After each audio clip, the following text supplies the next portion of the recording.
grandkids love it. When I've come from shopping, they were just setting it all up and just turned it on. And I said to the kids, what do you think? And they said it was great, that they really love it. And My name is Ian. my name is Leanne. And we're both from Eltham. The heater we had was and it was over 20 years old, and the evaporator cooling, and we have 2 units on the roof. The heater was an old gas system and all that, and we've had it, like I said, over 20 years, and we decided to go full electric.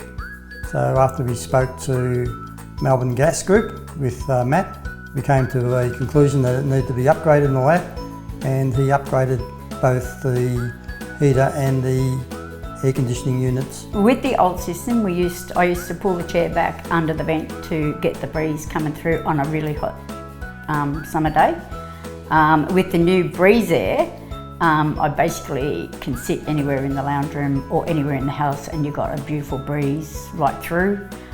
We've got 2 of the Breeze Airs, one on each end of the house, and we sometimes only just have one on, which is enough to cool the whole house. If I would describe the Dominator system in one word, I would call it brilliant. Excellent.